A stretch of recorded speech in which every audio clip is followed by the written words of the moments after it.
watch this video when you get home. So it's facing me if you wouldn't mind, sitting on here. There we go. Okay, so ready, steady, go. So the first reflex we're going to do is across here. And I'm doing this, I'm using a little cotton wool roll. It's actually a dental roll. And we do 10 one way, 10 the other way, fairly firmly across the lips. Really good thing to use at home as a makeup brush or a tiny little paintbrush or something like that. And you do 10 one way, 10 the other, it's done. Hang on, you're not going anywhere.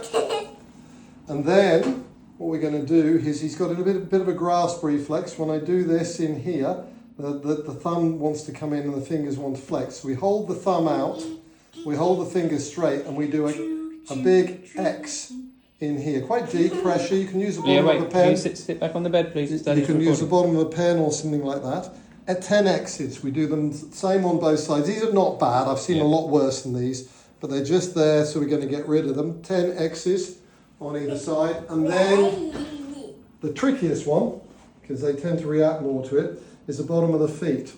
And he's got a little reflex here. We're going to push up, again using moderately deep pressure on the outside. I'm not on the outside of the foot, but I'm on the lateral border, the outer border of the bottom of the foot. We do 10 strokes on either side. And there they are.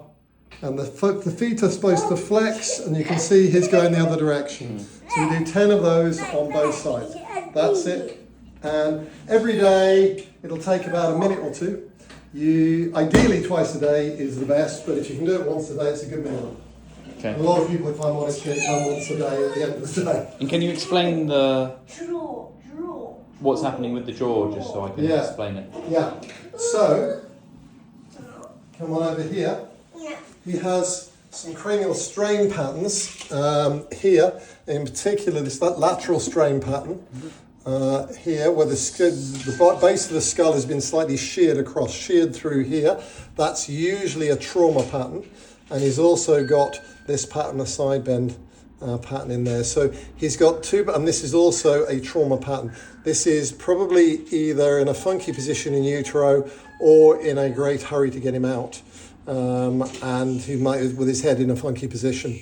And we see these commonly. And then, of course, they tend to have a side, a positional preference when you get this, because they get a disrelationship between the skull base and the first vertebra, and they tend to lie on their side, head rotated, and then that aggravates it. Okay. So it's a strain pattern in the skull base. We can't get rid of the shape entirely now, but we can massively improve the effect it's going to have and decrease the likelihood of grinding. Okay, and cut.